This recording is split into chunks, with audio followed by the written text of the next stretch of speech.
رسوله أرسله بالحق بشيرا ونذيرا وداعيا إلى الله بإذنه وسراجا منيرا أما بعد فإن خير الحديث كتاب الله وخير الهدي هدي محمد صلى الله عليه وسلم وشر الأمور محدثاتها وكل محدثة بدعة وكل بدعة ضلالة وكل ضلالة في النار أو كما قال الله تعالى في القرآن المجيد وفي فرقانه الحميد بعد أعوذ بالله من الشيطان الرجيم بسم الله الرحمن الرحيم يا أيها الناس اتقوا ربكم الذي خلقكم من نفس واحدة وخلق منها زوجها وبث منهما رجالا كثيرا ونساء واتقوا الله الذي تساءلون به والأرحام إن الله كان عليكم رقيبا وقال الله تعالى يا أيها الذين آمنوا اتقوا الله حق تقاته ولا تموتن إلا وأنتم مسلمون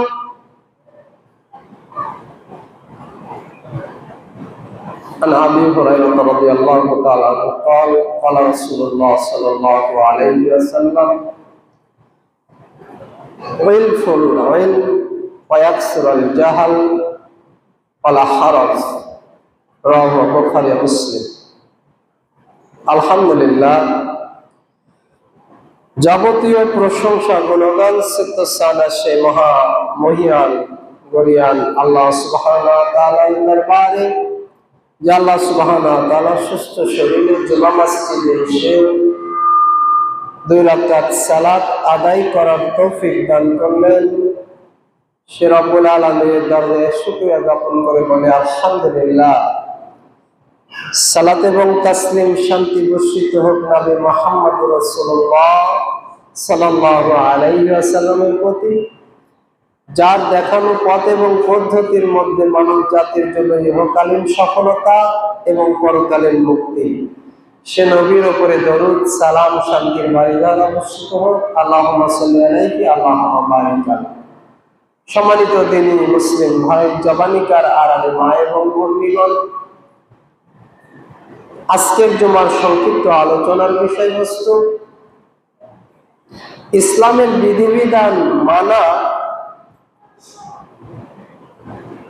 কতটা আমাদের জন্য জরুরি এবং গুরুত্বপূর্ণ। এই সংক্ষিপ্ত শিরোনামে সংক্ষিপ্ত আলোচনা করে শেষ করব।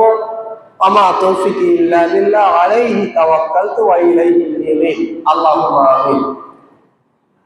মহান আল্লাহ বলেন, ইয়া আইয়ুহাল্লাযীনা আমানু, হে ঈমানদারগণ, হে বিশ্বাসীগণ, আতিউল্লাহ, তোমরা আল্লাহর আনুগত্য করো, ওয়া আতিউর রাসূল, আর তোমরা রাসূলের ইত্তেবা করো, ওয়া উলিল আমরি মিনকুম, আর তোমরা আমিরের আনুগত্য করো। ফাইন তানাযাতুম ফি শাইইন ফারুদ্দুহু ইলাল্লাহ, যদি তোমাদের মধ্যে মতনৈক্য হয় তোমরা আল্লাহর দিকে ফিরে রাখো, ওয়া রাসূলিহি, আর রাসূলের দিকে ফিরে আসো। ইন কুনতুম তুমিনুনা বিল্লাহ, যদি তোমরা আল্লাহর প্রতি বিশ্বাস স্থাপন করে থাকো, ওয়াল ইয়াউমিল আখির, আর পরকালের প্রতি বিশ্বাস করে থাকো। সূরা নিসার 59 নম্বর আয়াত আপনাদের সামনে তেলাওয়াত করেছি, অনুবাদ করেছি। এই আলোকে সংক্ষিপ্ত কিছু কথা বলবো ইনশাআল্লাহ। সম্মানিত উপস্থিতি হাজিরিন, রাসূল সাল্লাল্লাহু আলাইহি ওয়াসাল্লাম বলেন, আবু সাঈদ খুদরি রাদিয়াল্লাহু তাআলা থেকে বর্ণিত, অতীতে আমার পরে তোমরা ফিতনার সময় দেখতে পারবে। ইরফুল ইলম, তখন বিদ্যা উঠে যাবে। ওয়ায়াকসুরাল জাহাল, মূর্খতা বর্ষণ হবে। ওয়ালা হাজাজ, আর সমাজে বিশৃঙ্খলা, মারামারি, হট্টগোল, হই হুল্লোড় বেড়ে যাবে। রাসূল সাল্লাল্লাহু আলাইহি ওয়াসাল্লাম বললেন, অচিরেই আমার পরে মিনকুম, কোন জমিরটা বসে অচিরেই, নিকটে, এমন নয় যে 100, 200, 500 বছর পরে, 1400 বছর পরে ফিতনা দেখা যাবে, ব্যাপারটা এরকম নয়। মিনকুম মানে আমার পরে, এই যে কয়েক বছর পরে, কয়েক দশক পরে, আমার পরেই তোমরা ফিতনা দেখতে পারবে। আবু সাঈদ খুদরী রাদিয়াল্লাহু তাআলা জিজ্ঞাসা করে, ইয়া রাসূলুল্লাহ, তখন আমরা কি করব? আমাদের তখন করণীয় কি থাকবে? তখন রাসূল সাল্লাল্লাহু আলাইহি ওয়াসাল্লাম বললেন, সুন্নাতে, আমার সুন্নাতকে দৃঢ়ভাবে শক্ত করে ধরো, সুন্নাতুল মাহদাইন এবং খোলাফায়ে রাশিদের সুন্নাতকে শক্ত করে ধরো, বিন নওয়াজিসে, মারির দাঁত দিয়ে শক্ত করে আঁকড়ে ধরো, এটাই তোমাদের বাঁচার রাস্তা, অন্য কোনো রাস্তা নেই। রাসূল সাল্লাল্লাহু আলাইহি ওয়াসাল্লাম বললেন, আমার পরে অচিরেই তোমরা ফিতনা দেখতে পারবে। রাসূল সাল্লাল্লাহু আলাইহি ওয়াসাল্লামের পরেই রাসূল সাল্লাল্লাহু আলাইহি ওয়াসাল্লামের এই হাদিসটা একেবারে বলবৎ হয়ে গেল, বাস্তবায়ন হয়ে গেল। রাসূল সাল্লাল্লাহু আলাইহি ওয়াসাল্লাম 10ম হিজরিতে মৃত্যুবরণ করলেন। তারপরে 30 বছর খোলাফায়ে রাশিদিন অর্থাৎ 4 খলিফা তারা শাসন কার্য পরিচালনা করলেন। এরপরে 40 হিজরির পর থেকে ফিতনার আবির্ভাব ঘটেছে। লা হাওলা ওয়ালা কুওয়াতা ইল্লা বিল্লাহ। কত বছর পরে ফিতনা ঘটেছে? রাসূল সাল্লাল্লাহু আলাইহি ওয়াসাল্লামের ওফাতের মাত্র 30 বছর পরে খারিজিদের ফিতনা ঘটেনি? ওসমান বিন আফফান রাদিয়াল্লাহু তাআলা কে খারিজরা হত্যা করেনি?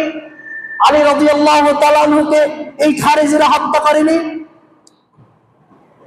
তাহলে ফিতনা সেই সময় থেকে রাসূল সাল্লাল্লাহু আলাইহি ওয়াসাল্লামের সাহাবীরা রাফিজি শিয়াদেরকে দেখে গিয়েছে। রাসূল সাল্লাল্লাহু আলাইহি ওয়াসাল্লামের সাহাবীরা মুনকারে কোরআন অর্থাৎ কোরআন অস্বীকারীদেরকে দেখে গিয়েছে। রাসূল সাল্লাল্লাহু আলাইহি ওয়াসাল্লামের সাহাবীরা কিলবুন নার, জাহান্নামের কুকুর, ওই খারিজিরকে দেখে গিয়েছে, যারা ওসমান রাদিয়াল্লাহু তাআলা কে, আয়েশা রাদিয়াল্লাহু তাআলা কে, যে সকল শিয়া মুরতাদরা, যে সকল শিয়ারা ফাতেমা আপনার খাদিজা রাদিয়াল্লাহু তাআলা, আয়েশা রাদিয়াল্লাহু তাআলা কে জিনাকারিনী বলেছে, নাউজুবিল্লাহ। ফিতনা ঘটেনি? রাসূল সাল্লাল্লাহু আলাইহি ওয়াসাল্লাম এই ভবিষ্যৎবাণী করেছিলেন, অচিরেই মিনকুম, এইটি কয়েকদিন পরেই তোমরা ফিতনা দেখতে পারবে। আজকে কত যে ফিতনা আর কত যে ফাসাদ, সমাজে বিশৃঙ্খলা আর অরাজকতা আর অনৈতিকতা আর অসদাচরণ সয়লাভ হয়ে গেছে।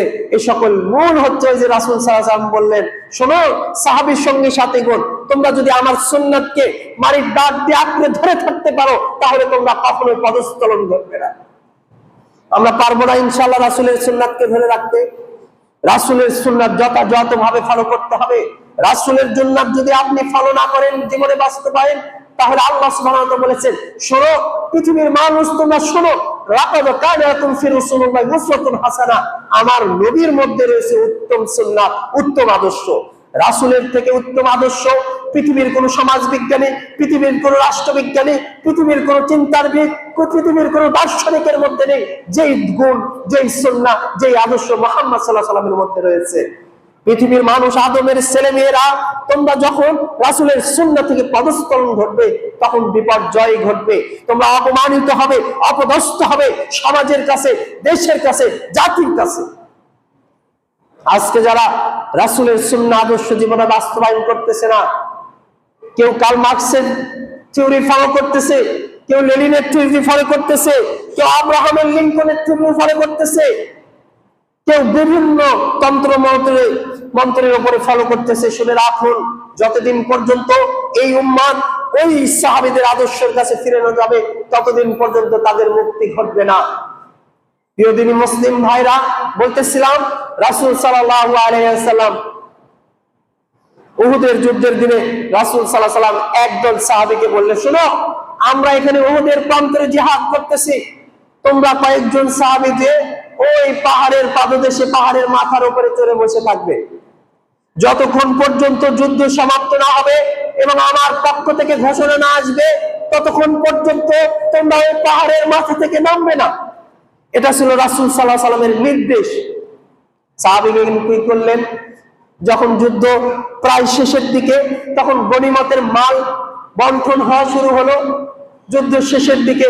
তখন এই সকল পাহাড়ের পাদদেশের এই সকল সাহাবীরা তারা মনে করলো যুদ্ধ শেষ হয়ে গেছে, আর আমরা যদি দেরি করে উপত্যকায় যাই, যুদ্ধের ময়দানে যাই, তাহলে আমরা তো এই সকল গনিমতের মাল পাবো না। অতএব তারা রাসূল সাল্লাল্লাহু আলাইহি ওয়াসাল্লামের নির্দেশকে অমান্য করলো। তারা পাহাড়ের পাদদেশ থেকে নেমে আসলো, উল্টো দিক থেকে কুফফাররা পাহাড়ের উপর দিয়ে গিরিপথ দিয়ে প্রবেশ করে 70 জন হাফেজে কোরআনকে সেই উহুদের ময়দানে শাহাদাত বরণ করলো। শুধু তাই নয়, রাসূল সাল্লাল্লাহু আলাইহি ওয়াসাল্লামের দান্দার মোবারককে ভেঙে দেওয়া হলো, রাসূল সাল্লাল্লাহু আলাইহি ওয়াসাল্লামকে যুদ্ধের ময়দানে রক্তাক্ত করা হলো। এটা ছিল রাসূল সাল্লাল্লাহু আলাইহি ওয়াসাল্লামের কথাকে অমান্য করার ফল। প্রিয় দিনী মুসলিম ভাইরা, প্রতিটি মুসলিমদের উপরে আবশ্যকীয় দায়িত্ব, কর্তব্য, পালনীয় বিষয় হচ্ছে তাদের রাসূল সাল্লাল্লাহু আলাইহি ওয়াসাল্লামের সুন্নাতকে, রাসূল সাল্লাল্লাহু আলাইহি ওয়াসাল্লামের কথাকে ফলো করা। শুনুন, বিষয়টা এরকম নয় যে আপনি শুধু বাহ্যিকভাবে বা রাষ্ট্রীয়ভাবে যদি রাসূলের কথাকে ফলো করেন তারাই অপমানিত হবেন, ব্যক্তিগত জীবনে অপমানিত হবেন না। ব্যাপারটা এরকম নয়, ব্যাপারটা এরকম নয়। চলুন, আয়েশা রাদিয়াল্লাহু তাআলা একদিন একটা স্বপ্ন দেখলো। কি দেখলো? খ্বাব দেখেন না আপনারা? স্বপ্ন দেখেন না? আয়েশা রাদিয়াল্লাহু তাআলা রাসূল সাল্লাল্লাহু আলাইহি ওয়াসাল্লামের জীবদ্দশায় স্বপ্ন দেখলেন যে কিছু কুকুর তার পাকে টেনে নিয়ে যাচ্ছে। রাসূল সাল্লাল্লাহু আলাইহি ওয়াসাল্লাম সেদিন আয়েশা রাদিয়াল্লাহু তাআলা ঘরেই ছিলেন। যখন আয়েশা রাদিয়াল্লাহু তাআলা ঘুম থেকে এরকম ছটফট করতেছে, তখন রাসূল সাল্লাল্লাহু আলাইহি ওয়াসাল্লাম বুঝতে পারলেন যে আয়েশা কি যেন দেখতেছে বা কিছু একটা ঘটেছে। রাসূল সাল্লাল্লাহু আলাইহি ওয়াসাল্লাম ঘুম ভেঙে দিলেন, বলেন আয়েশা তোমার কি হয়েছে? আয়েশা রাদিয়াল্লাহু তাআলা বলে, ইয়া রাসূলুল্লাহ, সেই সত্তার কসম করে বলতেছি, আমি একটা স্বপ্ন দেখলাম যে আমার পাকে কুকুরেরা টেনে নিয়ে যাচ্ছে। তখন রাসূল সাল্লাল্লাহু আলাইহি ওয়াসাল্লাম স্বপ্নের ব্যাখ্যা করলেন যে শোনো, অচিরেই ফিতনা ঘটবে, সেই ফিতনার সময় তুমি বাড়ি থেকে বের হবে না, তুমি বাড়িতে অবস্থান করবে। অকারনা ফি বুয়ুতিকুন্না ওয়ালা তাবাররুজাল জাহিলিয়াতিল উলা, জাহিলি নারীদের স্বভাব ছিল তারা বাড়ি থেকে বের হয়ে যায়, বাড়ি থেকে তারা বের হয় তাদের সৌন্দর্যকে প্রদর্শনের জন্য। একা একা বাড়ি থেকে বের হয়ে যায়, ঢাকা শহরে যেয়ে থাকে, ভার্সিটিতে যায়, একা একা যায়। এখন তো এক শ্রেণীর মহিলারা বিদেশে পাড়ি দেয় একা একা লেখাপড়া করার জন্য, কর্মের জন্য বাইরে চলে যায়, এক দেশ থেকে, এক অঞ্চল থেকে, এক জেলা থেকে আরেক জেলায় চলে যায়, এক অঞ্চল থেকে আরেক অঞ্চলে চলে যায়, এক দেশ থেকে আরেক দেশে চলে যায়। আল্লাহ সুবহানাহু ওয়া তাআলা বলেছেন, খবরদার, মাহরুম ব্যতীত কোন নারী তার বাড়ি থেকে বাপ ব্যতীত, ভাই ব্যতীত, স্বামী ব্যতীত একা একা দূরের পথ সফর করতে পারবে না। ইসলামে কঠিন ভাবে নিষেধ করা হয়েছে। আজকে পেপার পত্রিকা খুলে দেখবে, বাসওয়ালা কন্ট্রাক্টর, বাসওয়ালা ওই মহিলাকে যখন দেখেছে বাসে কেউ নেই, তখন নির্জনে নিয়ে বাসটা থামিয়ে দিয়ে ধর্ষণের শিকার হয়েছে মহিলা। আজকের ট্রেনে, বাসে, স্টিমারে, কত জায়গায় শুধুমাত্র নারীরা কোরআনের এই সূরা আহজাবের 33 নম্বর আয়াত, এই আয়াতটা ফলো না করার কারণে সারা পৃথিবীব্যাপী নারীরা অপমানিত হয়েছে, লাঞ্ছিত হয়েছে, শ্লীলতাহানির ঘটনা ঘটেছে। সবাই তো উপস্থিত হাজিরিন, আপনার মেয়ে ভার্সিটি পড়ে, ঠিক আছে, আপনাকে যেয়ে রেখে আসতে হবে। পথের দীর্ঘ 12-14 ঘন্টার রাস্তা, আপনার মেয়ে কোন বিপদে পড়বে, কোন হাইনার হাতে আপনার মেয়ে পড়ে যাবে, আপনি এটা জানেন না। প্রিয় নবী সাল্লাল্লাহু আলাইহি ওয়াসাল্লাম আয়েশা রাদিয়াল্লাহু তাআলার স্বপ্নের ব্যাখ্যা করলেন। আয়েশা রাদিয়াল্লাহু তাআলা অনেক বছর পার হয়ে গেলেন, প্রায় রাসূল সাল্লাল্লাহু আলাইহি ওয়াসাল্লাম মৃত্যু বরণ করার 46 বছর পর আয়েশা রাদিয়াল্লাহু তাআলা জীবিত ছিলেন। কত বছর ভাই? 46 বছর পর্যন্ত রাসূল সাল্লাল্লাহু আলাইহি ওয়াসাল্লামের স্ত্রী জীবিত ছিলেন। অনেক বছর পার হয়ে গেল, প্রায় দীর্ঘ 30 বছর পার হয়ে গেল। আলী রাদিয়াল্লাহু তাআলার খেলাফত কাল আসলো। আলী রাদিয়াল্লাহু তাআলার সময়ে এই খারিজিদের, শিয়াদের বিশাল একটি দল ফিতনা ফাসাদে লিপ্ত হলো, মারামারি লিপ্ত হলো। ঘটনা আপনারা জানেন, উষ্টের যুদ্ধ নামে একটা যুদ্ধ হয়েছিল, যা আয়েশা রাদিয়াল্লাহু তাআলা এবং আলী রাদিয়াল্লাহু তাআলা একটা মীমাংসা সমঝোতা করার জন্য আয়েশা রাদিয়াল্লাহু তাআলা আনহা গিয়েছিলেন, কিন্তু সেটা পরবর্তীতে যুদ্ধতে রূপ নিয়েছিল। পরবর্তীতে আয়েশা রাদিয়াল্লাহু তাআলা উটের পা গুলো কেটে যাওয়া হয়, সেই থেকে সেই যুদ্ধের নাম হয় উষ্টের যুদ্ধ। ঘটনা এটা নয়, ঘটনা যেই দিন আয়েশা রাদিয়াল্লাহু তাআলা আনহা ওই মক্কা মদিনা থেকে বের হয়েছিলেন আলী রাদিয়াল্লাহু তাআলার সাথে সমঝোতা করার জন্য বা তার সাথে এই বিশৃঙ্খলাকে মিটানোর জন্য তিনি যখন যাচ্ছিলেন, পথমধ্যে 10 দিন 12 দিন পরে একটা উপত্যকা মরুভূমির মধ্যে যখন আয়েশা রাদিয়াল্লাহু তাআলা গভীর রাত 2টা 3টা ঘটে গেল, 2টা 3টা বেজে গেল, তখন আয়েশা রাদিয়াল্লাহু তাআলা খেয়াল করলেন একদল কুকুর খুব চিৎকার করতেছে। আয়েশা রাদিয়াল্লাহু তাআলা তার ধাওদা সাওয়ারি যার প্রহরী রয়েছে তাদেরকে বললেন, কি খবর দেখো তো ওইদিকে কি ঘটতেছে। তখন বলতেছি একদল কুকুর খুব চিৎকার করতেছে। কেন চিৎকার করতেছে আমরা বুঝি না, তবে আমরা ঠেকানোর চেষ্টা করতেছি। আয়েশা রাদিয়াল্লাহু তাআলা তখন নামাজে দাঁড়িয়ে গেলেন। তার সেদিনের কথা মনে পড়লেন, তার গা পুরো শরীরটা ঘেমে গেল, তিনি থরথর করে কাঁপতে লাগলেন, চোখ দিয়ে পানি ঝরতে লাগলো, কেননা রাসূল সাল্লাল্লাহু আলাইহি ওয়াসাল্লাম তাকে নিষেধ করেছিল, খবরদার আয়েশা তুমি তোমার বাড়ি থেকে বের হবে না। কিন্তু আয়েশা রাদিয়াল্লাহু তাআলা সময়ের পরিক্রমায়, সময়ের ব্যবধানে তিনি ভুলে গিয়েছিলেন এবং মুসলিম উম্মাহ বিশাল একটা দ্বন্দ্ব হয়েছিল। তিনি মনে করেছিলেন যে আমি হচ্ছে রাসূল সাল্লাল্লাহু আলাইহি ওয়াসাল্লাম প্রিয়তমা স্ত্রী এবং সকল সাহাবীরা আমাকে মূল্যায়ন করে, আমি যদি সেখানে যে তাদেরকে এই যুদ্ধ মীমাংসা করতে বলি হয়তো আমার কথা শুনবে, এই মনে করে তিনি ভালো মনে করে গিয়েছিলেন। কিন্তু রাসূল সাল্লাল্লাহু আলাইহি ওয়াসাল্লাম যে তাকে স্বপ্নের ব্যাখ্যা দিয়েছিলেন এটা তার মনে নেই। সামনে তো উপস্থিত হাজিরিন, এই জন্য বলবো আয়েশা রাদিয়াল্লাহু তাআলা সেদিন মনে করেছিল যে আমি আমার নবী মুহাম্মদ সাল্লাল্লাহু আলাইহি ওয়াসাল্লামের সেই স্বপ্নের ব্যাখ্যাকে অমান্য করেছি, আজকে আমার জন্য বিপদ অপেক্ষা করতেছে। পরবর্তীতে দেখা গেল ঘটনা তাই ঘটলো, উষ্টের যুদ্ধ সংঘটিত হলো, ইতিহাসে এক জঘন্যতম ঘটনা ঘটলো। সাহাবীরা নিজেরা নিজেদের মধ্যে রক্তাক্ত লিপ্ত হয়ে গেল, মুসলিম মারামারি করলো, ভাই ভাইকে হত্যা করলো, ভাই তার ছেলেকে হত্যা করলো, বাবা তার ছেলেকে হত্যা করলো। সম্মানিত উপস্থিত হাজিরিন, এই জন্য দিনী মুসলিম ভাই, আমরা নিজেদেরকে আহলুল হাদিস দাবি করি, আমরা নিজেদেরকে কোরআন এবং সুন্নাহর অনুসারী দাবি করি। আমরা যদি পৃথিবীর জমিনে সুন্নাতকে বলবৎ না করতে পারি, পৃথিবীতে আর কেউ সুন্নাতকে বলবৎ করতে পারবে না। গত জুমাতে আপনাকে এখানে বলেছিলাম, আপনার মনে থাকবে, ইমাম মালিক সেই 1200-1300 বছর আগে বলে গেছে যে যদি আহলুল হাদিসরা পৃথিবীতে না থাকতো তাহলে সুন্নাত বিলুপ্ত হয়ে যেত। আহলুল হাদিসরা পৃথিবীতে বেঁচে না থাকতো তাহলে রাসূলের সালাত বিলুপ্ত করত, রাসূলের যে সুন্নাহ পদ্ধতিতে সালাত, এই সালাত পৃথিবীর জমিনে থাকতো না। আজকে দেখেন না, রাসূলের সালাতকে নিয়ে ব্যঙ্গ করা হয়, রাসূলের বুকে হাত বাঁধাকে নিয়ে ব্যঙ্গ করা হয়, রাসূলের পায়ে পা মেলানোকে নিয়ে ব্যঙ্গ করা হয়, অথচ আদর্শ হাদিস শত শত শুধু রাফায়েদাইনের পক্ষে ইমাম বুখারী সেই সময় জুজু রাফায়েদাইন নামে একটা বই রয়েছে, 50টা সহিহ হাদিস উল্লেখ করেছে ওই বইয়ের মধ্যে। কতগুলো সহিহ হাদিস? প্রায় 400 জন সাহাবী থেকে হাদিস বর্ণনা করেছেন, 400 জন সাহাবী থেকে হাদিস বর্ণনা করেছেন, 1000 জন তাবী থেকে হাদিস বর্ণনা করেছেন ইমাম বুখারী, আজ থেকে প্রায় 800 বছর পূর্বে। সেই জুজু রাফায়েদাইন বইকে আজকে তারা পড়ে না। আজকে যারা মুফতি, মুহাদ্দিস, মুহাক্কিক সেজে আছে, তারা কি ইমাম বুখারীর জুজু রাফায়েদাইন বই পড়ে না, যেখানে 50-60টার মতো হাদিস উল্লেখ করা রয়েছে শুধুমাত্র রাফায়েদাইনের পক্ষে?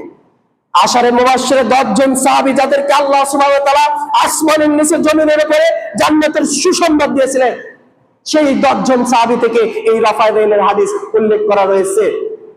সহিহ বুখারীর 636 নম্বর হাদিস, আবু দাউদের 758 নম্বর হাদিস। হাদিসগুলো খুলে দেখুন আপনারা, বিভিন্ন গ্রন্থের হাদিসগুলো রাফায়েদাইন হাদিস।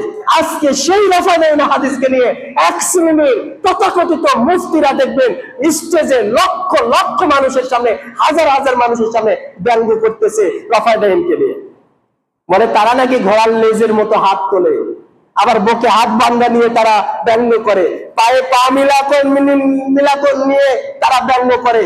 এটা সুন্নাহর বিরুদ্ধাচরণ বই, আর কিছুই নয়। প্রিয় দিনী মুসলিম ভাইরা, বলতেছিলাম প্রতিটি ক্ষেত্রে সুন্নাহকে মানতে হবে। সুন্নাহ যে কিভাবে মানতে হবে আমি আপনাকে কি বুঝালাম, আপনি কি বুঝলেন, আমি আপনাকে কি বুঝালাম, আর আপনি কি বুঝলেন? দেখুন সহিহ বুখারীর হাদিস, যে হাদিসটা আপনার জানা রয়েছে, আবার বলি, আপনি একটু শুনুন মনোযোগ দিয়ে। রাসূল সাল্লাল্লাহু আলাইহি ওয়াসাল্লামের এক সাহাবী নাম জাবির রাদিয়াল্লাহু তাআলা, জাবির রাদিয়াল্লাহু তাআলা দরজা দিয়ে প্রবেশ করেছে। রাসূল সাল্লাল্লাহু আলাইহি ওয়াসাল্লাম বলেছেন, দাঁড়িয়ে যাও, বসে যাও, ইজলিস, বসে যাও, ইজলিস, বসে যাও। হয়তো সাহাবীরা বাইরে দাঁড়িয়ে ছিল, অথবা কোনো কারণে রাসূল সাল্লাল্লাহু আলাইহি ওয়াসাল্লাম কাউকে বাইরে দাঁড়িয়ে থাকতে দেখেছে খুতবা দেওয়া অবস্থায়, তিনি বলেছে বসে যাও। জাবির রাদিয়াল্লাহু তাআলা এক পা দরজার ওই পাশে দিয়েছে, এক পা এই পাশে রয়েছে। যে জাবির রাদিয়াল্লাহু তাআলা যখন নবী সাল্লাল্লাহু আলাইহি ওয়াসাল্লাম বলেছে ইজলিস, বসে যাও, তখন সাথে সাথে দরজার ওই পাশে এক পা, এই পাশে এক পা, জাবির রাদিয়াল্লাহু তাআলা বসে গিয়েছে। তো এখন আল্লাহ নবী সাল্লাল্লাহু আলাইহি ওয়াসাল্লাম বলতেছেন জাবির এভাবে বসলে কেন? তো তখন বলছে ইয়া রাসূলুল্লাহ, আপনি যে বসে যেতে বললেন। প্রিয় দিনী ভাই, রাসূল সাল্লাল্লাহু আলাইহি ওয়াসাল্লাম বলেছেন বসে যাও। তো সাহাবী আমি আপনি হলে কি করতাম? যে বসে যেতে বলেছে ঘরের মধ্যে প্রবেশ করি, মসজিদে প্রবেশ করি, তাই না? সাহাবীগণ এইভাবে ফলো করতে এক পা দরজার ভিতরে দিয়েছে, এক পা বাহিরে। রাসূল সাল্লাল্লাহু আলাইহি ওয়াসাল্লাম বসতে বলেছে দেখে তিনি সাথে সাথে বসে গিয়েছেন। এটা ছিল সাহাবীদের আদর্শ। দুঃখিত আমি আপনাকে বোঝাতে পারিনি। রাসূল মুহাম্মদ সাল্লাল্লাহু আলাইহি ওয়াসাল্লাম বলেছে যদি কোনো ব্যক্তি জুমার দিনে ইমাম খুতবা দেওয়া থেকে শুরু করে খুতবা শেষ পর্যন্ত কথা বলে সে জুমার ফায়দা পাবে না, জুমার ফজিলত পাবে না। খুলুন ফাজাইলে আমল, নাসিরউদ্দিন আলবানীর লেখা 247 নম্বর পৃষ্ঠা, একেবারে 1228 1229 নম্বর হাদিস ইবনে মাজাহ থেকে বর্ণিত রয়েছে। বাড়িতে যে খুলে দেখুন। যদি কোনো ব্যক্তি জুমার দিনে প্রবেশ করে কথা বলে, জুমার খুতবা শুরু হওয়ার থেকে শুরু করে জুমার খুতবা শেষ হওয়া পর্যন্ত, ওই ব্যক্তি জুমার কোনো ফজিলত পাবে না। সাহাবীগণ বললেন ইয়া রাসূলুল্লাহ, তাহলে সেই ব্যক্তি কি পাবে? বলতেছে প্রতিদিন যেরকম জোহরের নামাজ তোমরা পড়তে যাও, জোহরের নামাজের যে সওয়াব ফজিলত ওইটুকুই পাবে। এখন হাদিস তো 1450 বছর আগে নবী সাল্লাল্লাহু আলাইহি ওয়াসাল্লাম বলে গেছে, বাস্তবায়ন কোথায়? প্রিয় দিনী মুসলিম ভাই, আপনাকে বলতেছি আপনি শুনুন। রাসূল সাল্লাল্লাহু আলাইহি ওয়াসাল্লাম বলেছেন, আবু যার গফফারী রাদিয়াল্লাহু তাআলা থেকে বর্ণিত, তিনি বলেন ইয়া আবু যার, তোমাকে ইয়ামেনে পাঠানো হচ্ছে, তুমি সেখানে দায়িত্ব পালন করবে, মানুষের সাথে মিলেমিশে থাকবে। ইত্তাকুল্লাহ, তুমি আল্লাহকে ভয় করবে। তোমাকে যে দায়িত্ব দেওয়া হয়েছে এই দায়িত্ব সম্পর্কে তুমি আল্লাহকে ভয় করবে, কেননা তোমাকে জিজ্ঞাসাবাদ করা হবে তোমার দায়িত্ব সম্পর্কে। এই হুঁশিয়ার বাণী খালি জাবের রাদিয়াল্লাহু তাআলার জন্য নয়, আবু যার রাদিয়াল্লাহু তাআলার জন্য নয়, সারা পৃথিবীর মুসলিম ব্যক্তিদের জন্য যারা যেখানে দায়িত্বশীল রয়েছে তার দায়িত্ব সম্পর্কে তাকে জিজ্ঞাসাবাদ করা হবে। প্রত্যেকটা ব্যক্তি, প্রত্যেকটা কাউন্সিলর, মেম্বার, রাষ্ট্রপ্রধান, প্রত্যেকটা চেয়ারম্যান, প্রত্যেকটা হেডমাস্টার, প্রত্যেকটা চ্যান্সেলর, প্রত্যেকটা ইমাম, প্রত্যেকটা সভাপতি, খতিব, সবাইকে জিজ্ঞাসাবাদ করা হবে। মহান আল্লাহ এই জন্য রাসূল সাল্লাল্লাহু আলাইহি ওয়াসাল্লাম এই জন্য বললেন আইয়া আবু যার, তোমাকে যেখানে পাঠানো হচ্ছে তুমি মানুষের সাথে মিলেমিশে থাকবে, মানুষের সাথে সৌহার্দ্যপূর্ণ বজায় রেখে থাকবে। আর কি করবে? তোমার যে দায়িত্ব এই দায়িত্ব সম্পর্কে আল্লাহকে ভয় করবে। আর কি করবে? তোমার যখন পাপ হয়ে যাবে তখন তুমি নেকির কাজ করবে। তোমার যখন পাপ হয়ে যাবে তখন তুমি নেকির কাজ করবে। নিশ্চয় ইউবাদদিলু সাইয়্যাতিহিম হাসানা, আল্লাহ মানুষের মন্দ কাজকে ভালো দিয়ে মিটিয়ে দেয়, মন্দ কাজকে ভালো দিয়ে মিটিয়ে দেয়। আপনার যা মন্দ কাজ দিনে এবং রাতে, সকাল এবং সন্ধ্যায় হয়ে যাচ্ছে, এগুলো একমাত্র আপনার সালাত, আপনার সিয়াম, আপনার কোরআন তেলাওয়াত, আপনার জিকির আজকার, আপনার তাসবিহ তাহলিল মিটিয়ে দিতে পারে। এই জন্য রাসূল সাল্লাল্লাহু আলাইহি ওয়াসাল্লাম বলেন শুনে রাখো তোমাদের মন্দগুলোকে ভালো দিয়ে মিটিয়ে দেওয়া সম্ভব। এরপরে জাবের রাদিয়াল্লাহু তাআলাকে বলা হলো, আবু যার রাদিয়াল্লাহু তাআলাকে বলে ইয়া আবু যার, শুনে রাখো তোমাদের উপরে যে হাবশী গোলাম, তোমার উপরে যদি হাবশী গোলামকে, হাবশী গোলাম মানে আপনারা এখন চিনবেন ওই যে আফ্রিকার মানুষ যারা, তাদের চেহারাটা কুৎসিত, চেহারাটা কালো, পুরো শরীর কালো, এইরকম কালো বর্ণের একজন হাবশী গোলাম যদি তোমার উপরে আমির নিযুক্ত করা হয়, তার মাথাটা হয় আঙ্গুরের সমান, তার মাথাটা এত ছোট হয়, স্বাভাবিক যে সকল মানুষের মাথাটা একটু ছোট দেখবেন সব মানুষের মধ্যে তাকে কম মূল্যায়ন করা হয়, অবমূল্যায়ন করা হয়, তাকে ছোট করে দেখা হয় বা প্রতিবন্ধী বা এইরকম কিছু মনে করা হয়। বলতেছে ইয়া আবু যার, তুমি শোনো, তোমার উপরে যদি একজন আমিরকে নিযুক্ত করা হয়, তার চেহারা যদি হয় ওই হাবশী গোলামের মতো কালো কুচকুচে চেহারা, আর যদি তার মাথাটা হয় আঙ্গুরের সমান, তারপরেও তুমি তার আনুগত্য করো। আনুগত্য এরকম ভাবে করো ওই আমির যদি তোমার পিঠ থেকে মেরে চামড়া ছিঁড়িয়ে নেয়, তারপরেও তার আনুগত্য করো। আমিরের আনুগত্য খুব কঠিন জিনিস। আমির মানে আপনার ইসলামী দলের নেতা। আমির মানে আপনার প্রথম যে আমির মানে তিনি হচ্ছে ইসলামী বিশ্বের খলিফা। দ্বিতীয় আমির মানে যেহেতু আমাদের এখানে খেলাফত সিস্টেম নেই, আপনার দলের, আপনার ইসলামী সংগঠনের নেতা হচ্ছে আপনার আমির। এরপরে আপনার আমির আপনার মসজিদের ইমাম, এরপরে আপনার আমির হচ্ছে আপনার এলাকার প্রতিনিধি, যিনি ইসলাম মানুষকে কল্যাণের কথা বলে, দ্বীনের কথা বলে। গণতান্ত্রিক প্রতিনিধির কথা আমি বলিনি আপনাকে, আমি বলেছি ইসলামের প্রতিনিধিত্ব যিনি করে, মানুষের হক আদায় করতে যিনি কথা বলে, তার আনুগত্য করা আপনার আমার জন্য ফরজ। প্রিয় দ্বীনী মুসলিম ভাই, আপনাকে আমি কতটুকু বোঝাতে পেরেছি জানি না, তবে এতটুকু আপনার জন্য জরুরি, রাসূল মুহাম্মদ সাল্লাল্লাহু আলাইহি ওয়াসাল্লাম যে সুন্নাতকে ফলো করতে বলেছে, ওই সুন্নাতকে আপনি যদি বিন নওয়াজিশি আপনার বাড়ির দাঁতকে আঁকড়ে ধরেন, তাহলে মুহদাসাতুহা, আমরা কখনো পথভ্রষ্ট হব না। কি হব না? পথভ্রষ্ট হব না। আমাদের ভয় আছে না একটা ভাই, যে আমরা সালাত আদায় করতেছি, আমরা হিদায়াতের পথে এসেছি, আবার কি পথভ্রষ্ট হয়ে যায় কিনা? যখন কোনো মানুষ টাকা পয়সাওয়ালা হয়, তখন তার ভয় থাকে যে আমার টাকা পয়সাগুলো ধ্বংস হয়ে যায় কিনা। ঠিক একই রকম ভাবে এই সকল আমার সামনে যে সকল দ্বীনী মুসলিম ভাই এবং বোনেরা আজকে উপস্থিত হয়েছি, আমরা আমার কয়েকটি কথা আপনি মনে রাখবেন, 5টি কথা। 1 নাম্বার, 5 ওয়াক্ত সালাত যথাযথভাবে আদায় করব। যেখানেই থাকি, ব্যবসায় থাকি, মহল্লায় থাকি, বাড়াতে থাকি, মার্কেটে থাকি, দোকানে থাকি, যেখানেই থাকি, 5 ওয়াক্ত সালাত যথাযথভাবে আদায় করবেন। শুনুন, সালাত যদি আপনার কবুল হয়ে যায়, বাকি সব আমল আপনার কবুল হয়ে যাবে। 2, রমজান মাসে সিয়াম পালন করবেন। 3, মহিলাদের জন্য ওয়াহফাজু ফুরুজাহুম, আপনি আপনাদের লজ্জাস্থানের হেফাজত করবেন। বিশেষ করে মহিলা, নারী এবং পুরুষ সবাই আপনারা আপনাদের লজ্জাস্থানকে হেফাজত করবেন। বিশেষ করে মহিলা, রাসূল সাল্লাল্লাহু আলাইহি ওয়াসাল্লাম বলেছে, কোন পুরুষ যখন বাড়িতে না থাকে, যদি ওই মহিলা তার 2 চোয়ালের মধ্যবর্তী জিহ্বাকে এবং 2 উরুর মধ্যবর্তী লজ্জাস্থানকে হেফাজত করতে পারে, তার জিম্মা, জান্নাতের জিম্মাদারি আমার হাতে। যদি আমরা পুরুষেরা লজ্জাস্থান এবং আমাদের জিহ্বাকে হেফাজত করতে পারি, নারী পুরুষ সবাই, তাহলে রাসূল সাল্লাল্লাহু আলাইহি ওয়াসাল্লাম তার হাতে জিম্মাদারিটা নিয়েছে, জান্নাতে আপনাকে দিবেই দিবে। 4, গীবত পরনিন্দা থেকে বেঁচে থাকুন। গীবত ভয়াবহ অপরাধ, গীবত অনেক বড় অপরাধ। গীবত পারিবারিক সম্পর্কে নষ্ট করে দেয়, গীবত সামাজিক সম্পর্ককে নষ্ট করে দেয়। মান সামাতা নাজা, চুপ থাকুন। কথা যদি বলেন, খায়ের উত্তম কথা বলবেন। বলতেছেন আমার পক্ষে ওই ব্যক্তি সম্পর্কে ভালো কথা বলা সম্ভব নয়, আচ্ছা ঠিক আছে, আপনি চুপ থাকুন। কথা যদি না বলতে পারেন, ভালো যদি না বলতে পারেন, তাহলে আপনাকে চুপ থাকতে হবে। গীবত পরনিন্দা থেকে বেঁচে থাকবেন। 5, আপনার দান করুন। দানই একমাত্র আপনাকে জাহান্নামের আগুন থেকে বাঁচাতে পারে, দানই আপনাকে কবরের শাস্তি থেকে বাঁচাতে পারে। আপনাদের এখানে মাদ্রাসা রয়েছে, মসজিদ রয়েছে, দ্বীনী মাহফিল হয়, মাজলিস হয়, বিভিন্ন উপক্রমায়, বিভিন্ন পরিকল্পনায় আপনারা সকাল এবং সন্ধ্যায় ব্যয় করুন। এই ব্যয় আপনাকে জান্নাতে নিয়ে যাবে। 5টি কথা আপনাদের সামনে আমি নসিহত করেছি।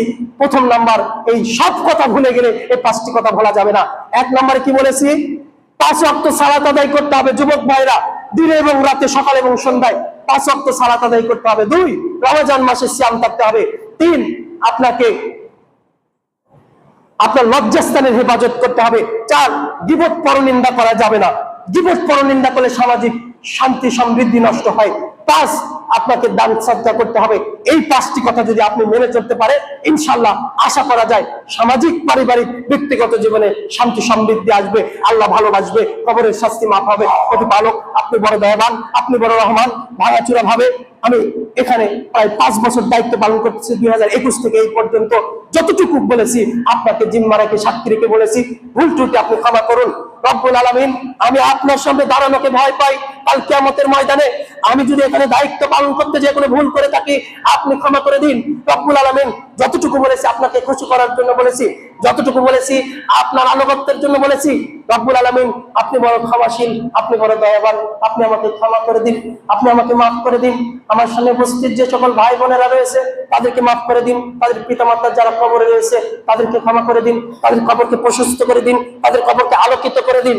আমাদের যে সকল ভাইরা বিপদগ্রস্ত হয়ে রয়েছে, তাদেরকে বিপদ থেকে উদ্ধার করুন। রব্বুল আলামিন, আমরা যারা এখানে উপস্থিত রয়েছি, অনেকেই রোগাক্রান্ত রয়েছি, তাদের রোগ থেকে মুক্তি করুন। রব্বুল আলামিন, আমরা যারা এখানে অভাবী রয়েছি, তাদেরকে অভাব মুক্ত করে দিন।